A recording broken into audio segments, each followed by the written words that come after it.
I, 26F, need to provide some background before getting into the current situation. My mom passed away from cancer when I was 8. She was diagnosed when I was 6, and those 2 years were really hard on our family, especially my dad Greg, 50M. After she passed, my dad fell into a deep depression. He tried to stay strong for me, but I could tell he was struggling. He worked long hours at his engineering firm, and my grandmother, Mom's mom, helped raise me during those difficult years. 4 years after Mom's death, my dad met Sarah, 45F, at a grief support group. She told him she was a widow with a teenage daughter Amy, now 28F. My dad was immediately drawn to her because she seemed to understand his pain. They dated for about 6 months before getting married. Looking back, everything happened really fast, but at the time, I was just happy to see my dad smiling again. Sarah and Amy moved into our house, and at first, everything seemed perfect. Sarah was attentive and kind, always making sure to include me in activities. But slowly, things started to change. It was subtle at first. Sarah would plan shopping trips with just Amy, or she'd help Amy with her homework while telling me to figure things out on my own because I was smarter and didn't need help. When I tried to talk to my dad about feeling left out, Sarah would always be there to explain how I was just having trouble adjusting and needed time. The real problems started when I was 16. Sarah began suggesting that my dad should put our house in both their names. This was the house my mom and dad had bought together, the one where all my childhood memories with mom were made. My mom had worked 2 jobs to help with the down payment, and it meant a lot to me. When I overheard them discussing it, I tried to object, but Sarah turned on the waterworks. She said she felt like an outsider in her own home and that my dad didn't trust her. My dad, not wanting to upset his new wife, agreed to add her name to the deed. Around this time, Sarah's treatment of me got worse. She would forget to wash my laundry but always had Amy's clothes clean and folded. She would make my favorite meals but deliberately add ingredients I was allergic to, then act apologetic when I couldn't eat them. The worst part was how she would do all this when my dad wasn't around, and then act completely different when he was home. Amy and I never really got along, but we maintained a civil relationship. She was always distant, almost like she was hiding something. Now I understand why. Looking back, there were times when she seemed uncomfortable with her mom's behavior, but she never said anything. 2 years ago, my grandmother passed away. She had always been worried about me after my mom died, especially after seeing how Sarah treated me when she visited. She left me a significant inheritance, including my mom's jewelry collection and some family heirlooms that had been passed down for generations. The inheritance also included a substantial amount of money that my grandmother had saved specifically for me. This is when Sarah showed her true colors. She started talking about how families should share everything. She would make comments about how Amy was struggling to pay for graduate school while I had all this extra money. She even tried to convince my dad that as my parent, he had some right to help manage the inheritance. When I refused to share anything, she started crying to my dad about how I was being selfish and turning into a spoiled, entitled person. Last month, I was helping my dad organize his home office. Sarah never lets him organize anything, claiming she has a system. While sorting through old paperwork, I found a box of documents hidden behind some books. Inside were credit card statements, collection notices, and legal documents showing that Sarah had been in massive debt when she married my dad. We're talking about hundreds of thousands of dollars in credit card debt, unpaid loans, and even some gambling debts. But that wasn't the worst part. I found emails between Sarah and Amy from before the marriage, discussing their plan. Sarah had specifically joined a grief support group to find a wealthy widower. They had researched my dad, figured out his net worth, and planned how to get him to marry her quickly before he could discover her financial problems. There were even emails about how to convince him to add her to the house deed and joint accounts. When I confronted Sarah with these documents, she didn't even try to deny it.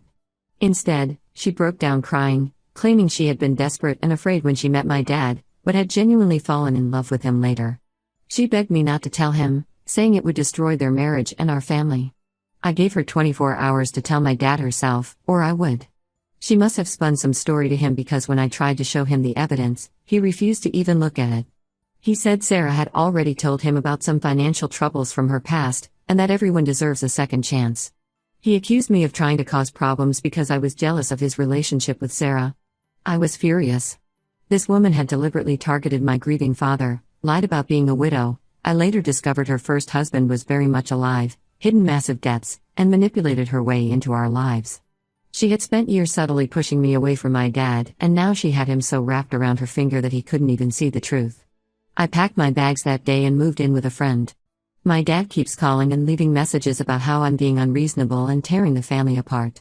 Sarah has been posting on social media about how heartbreaking it is when children let money and jealousy destroy their family relationships. My mom's side of the family supports me, but my dad's relatives keep saying I need to forgive and forget for the sake of family harmony. But I can't forget.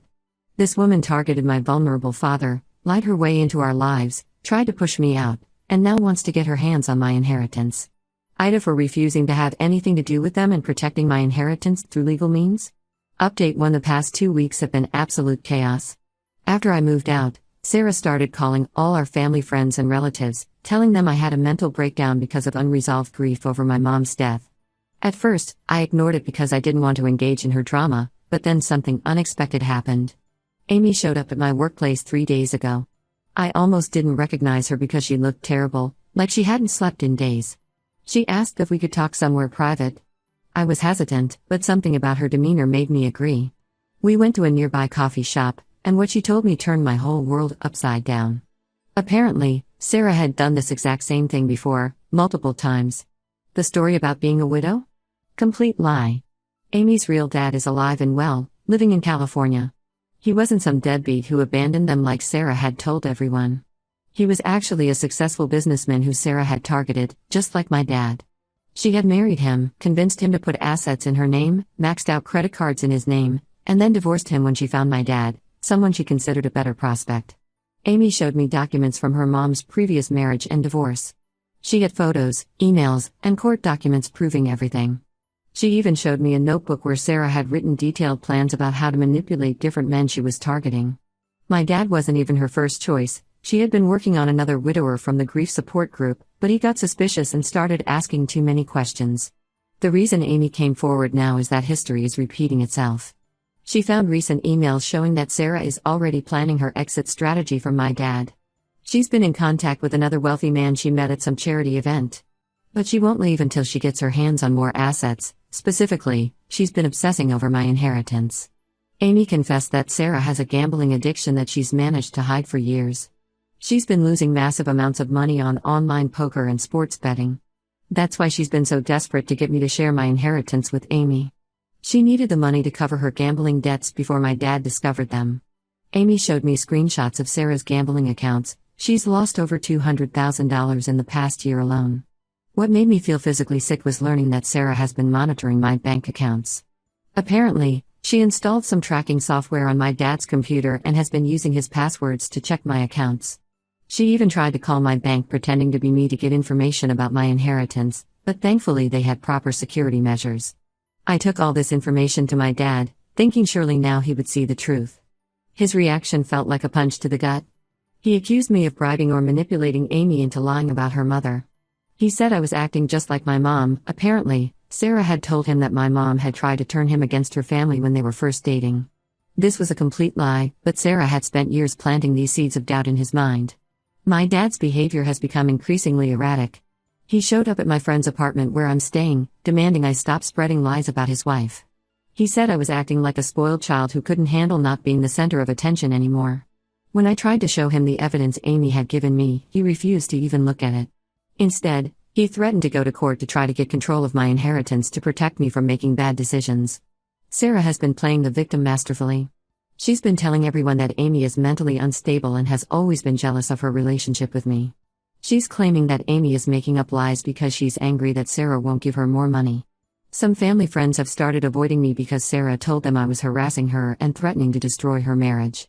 The most disturbing part is that Amy found draft emails where Sarah was planning to hire someone to accidentally run into me and get close to me.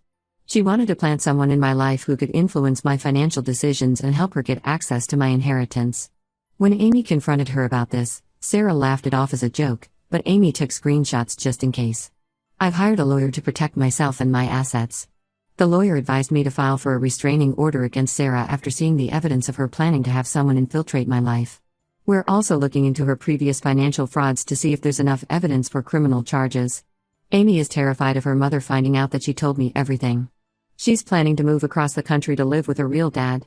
She apologized for not telling me the truth sooner and for participating in Sarah's schemes when they first met my dad. She was only 18 then and was afraid of being cut off financially if she didn't go along with her mother's plans. The hardest part of all this is watching my dad destroy himself for this woman. The strong, loving father who raised me seems to have disappeared, replaced by someone I barely recognize. Some of his colleagues have reached out to tell me he's been making mistakes at work and seems distracted all the time. I'm worried about him, but every attempt I make to help him is twisted by Sarah into proof that I'm trying to destroy their marriage. Right now, I'm focusing on protecting myself legally and emotionally. I've started seeing a counselor to help deal with everything, and I'm grateful for the support of my mom's family. But I won't lie, watching my dad choose his manipulative wife over his own daughter hurts more than I can express. Update 2: Just when I thought this situation couldn't get more twisted, everything exploded in ways I never imagined. Last week, I received a message on LinkedIn from a woman named Rachel, 32F. She introduced herself as Sarah's first husband's daughter and said she had been trying to find me for weeks after hearing about our situation through mutual acquaintances. Rachel's story was chillingly similar to mine. 10 years ago, her dad had also been a grieving widower when Sarah joined his grief support group. Sarah had used the same tactics, rushing into marriage, isolating him from his children, and gradually taking control of his finances. Rachel had also found herself being subtly pushed out of her family home while Sarah favored Amy. She sent me court documents and police reports that showed an even darker side of Sarah. Apparently, when Rachel had tried to warn her dad about Sarah's gambling, Sarah had staged a break-in at their house and blamed Rachel. She even planted evidence to make it look like Rachel had stolen money to support a drug habit.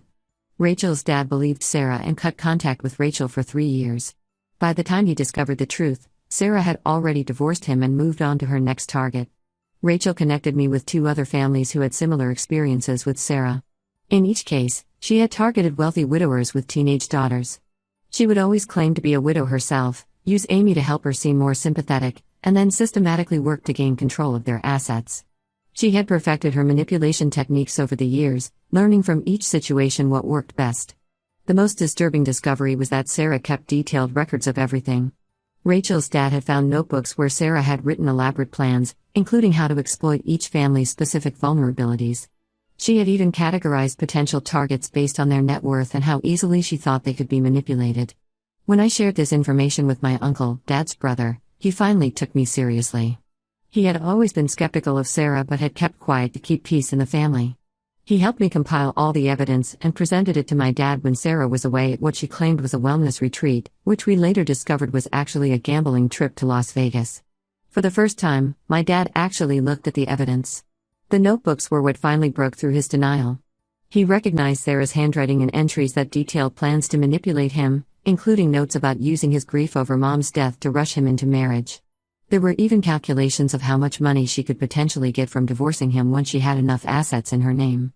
My dad started doing his own investigation and discovered things even I hadn't known about. Sarah had opened multiple credit cards in his name and maxed them out gambling. She had been stealing money from their joint accounts and hiding it in a separate account under her maiden name. She had even been planning to refinance their house without his knowledge, using forged documents.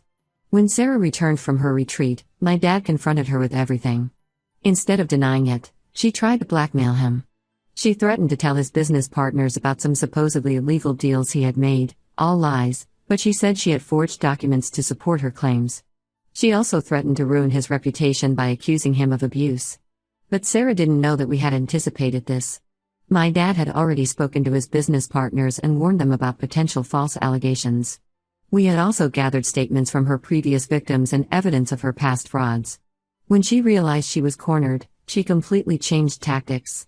She broke down crying, claiming she had a gambling addiction and needed help. She begged my dad to give her another chance, saying she would go to rehab and make everything right. When that didn't work, she became furious and started threatening everyone. She told my dad she would make sure he lost everything in the divorce, including the house my mom had helped buy. My dad finally filed for divorce, but Sarah isn't going quietly.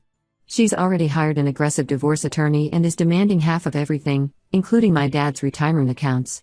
She's also trying to claim that she helped raise me, so she deserves some say in my inheritance. Thankfully, my lawyer says her claims about my inheritance have no legal standing, but we're still documenting everything in case she tries something else. The most surprising development is that Amy has agreed to testify about her mother's schemes if the case goes to court. She's finally standing up to her mom, even though Sarah has threatened to disown her. Amy said she's tired of being used as a pawn in her mother's cons and wants to make things right. Update 3: The divorce proceedings between my dad and Sarah have turned into a complete nightmare. True to her threats, Sarah has been doing everything possible to make our lives miserable. She started by creating multiple social media accounts where she posted private family photos and information, along with lengthy posts about how my dad and I supposedly abused and mistreated her and Amy for years. She even went as far as posting edited screenshots of conversations and old photos of bruises she got from a car accident years ago, trying to paint my dad as abusive. Thankfully, we had the original photos and medical records from the accident, which our lawyer used to prove she was lying. Several of Sarah's previous victims also came forward with evidence of her using similar tactics in their cases. The turning point came when Sarah's gambling debts caught up with her. 2 loan sharks showed up at our house looking for her. Apparently, she had borrowed huge amounts of money using my dad's business as collateral, forging his signature on the documents. This led to a police investigation, and they found evidence of multiple instances of fraud and forgery going back years. Faced with potential criminal charges, Sarah finally agreed to a settlement. She got less than she wanted, basically just enough money to pay off her gambling debts, but she still managed to delay the proceedings long enough to drain a significant amount of my dad's savings on legal fees. She and Amy moved to Arizona last week, and we heard through mutual acquaintances that she's already attending grief support groups there. My dad has been trying to rebuild his life, but the damage Sarah caused is extensive. He had to remortgage his business to cover the debts she accumulated in his name.